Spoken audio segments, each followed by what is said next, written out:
मनुष्य भी बड़ा विचित्र प्राणी है। अपनों से नीचे के स्तर के लोगों को वो हे दृष्टि से देखता है, उनका उपहास उड़ाता है, उनसे बार बार कहता है कि तुम्हारा कुछ नहीं हो सकता, तुम भविष्य में कुछ नहीं कर पाओगे। जब मनुष्य के पास धन संपत्ति मान होता है तो वो दूसरों का आदर नहीं करता, परंतु वो एक बात भूल जाता है कि उससे भी अधिक शक्तिशाली कोई अस्तित्व में है, और वो है समय।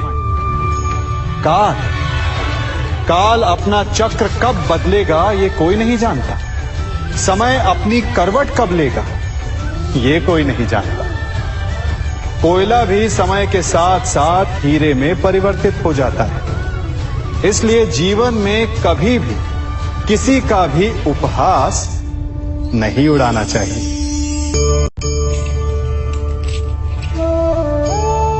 बड़ी विकट समस्या है। मुझे स्मरण ही नहीं हो रहा कि इस गुच्छे की कौन सी चाबी इस ताले को खोलेगी। बड़ी देर से प्रयास कर रहा, परंतु ये ताला खुल ही नहीं रहा।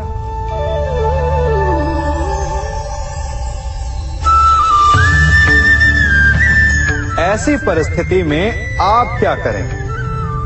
अधिकतर लोग ऐसी परिस्थिति में अपनी आशा खो बैठते हैं। उन्हें लगता है कि चाबी खो गई। वो तिलमिला जाते हैं, क्रोधित हो उठते हैं, परंतु उस समय धैर्य रखें तो गुच्छे की अंतिम चाबी ताला खोल सकती है। कुल्हाड़ी का अंतिम प्रहार वृक्ष को काट के गिरा देता है, परंतु क्या सत्य में कुल्हाड़ी का अंतिम प्रहार वृक्ष को काट के गिरा देता है? आपको आपका लक्ष्य दिला देता है? नहीं, आपका निरंतर प्रयत्न ही आपको सफलता दिलाता है। जब आपका मन निराश है तो अपने कार्य में दुगनी उत्साह से जुट जाए, क्योंकि अनावरत बहता जल ही कठोर चट्टान को काट सकता है।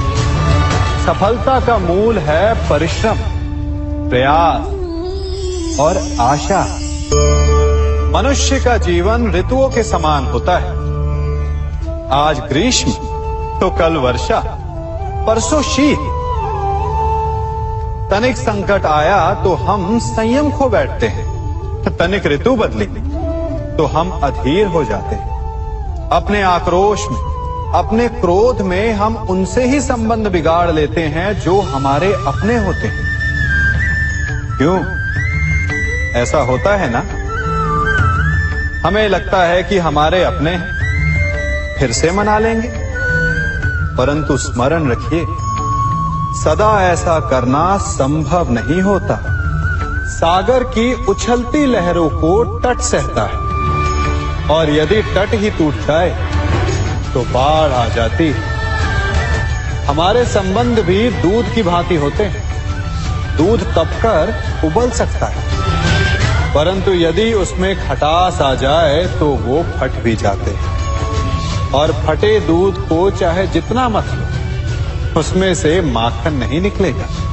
इसीलिए अपने संबंधों को संभल कर निभाना चाहिए। कभी खेत में किसी किसान को खेती करते देखा है?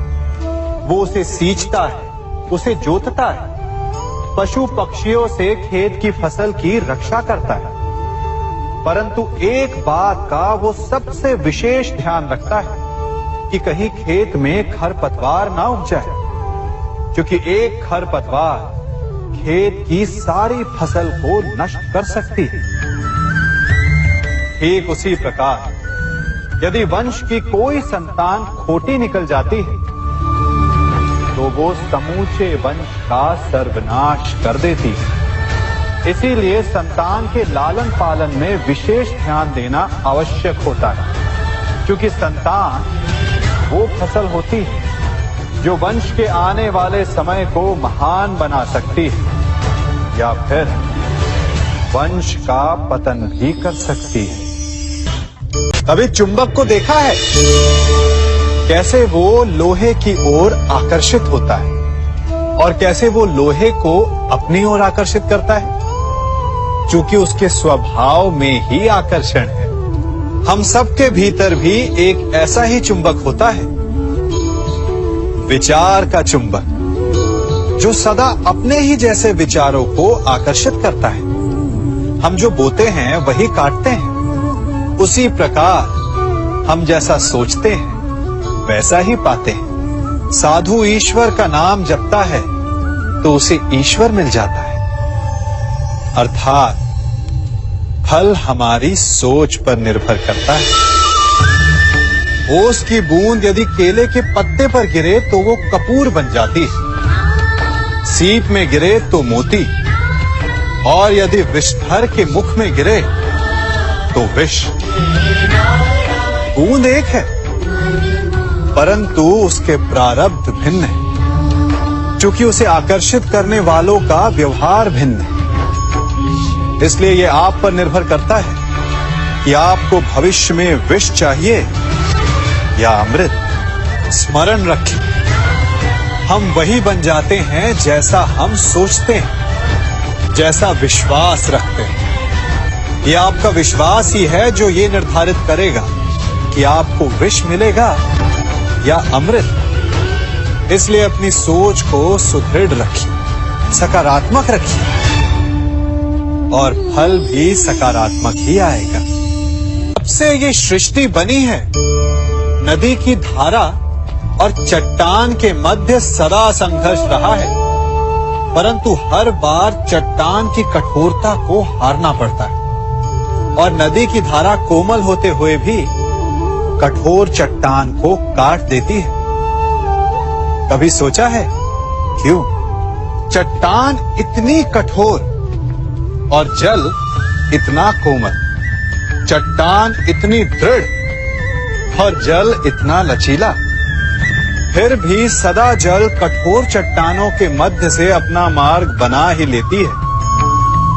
कारण केवल एक है, और वो है लगातार चलने की क्षमता।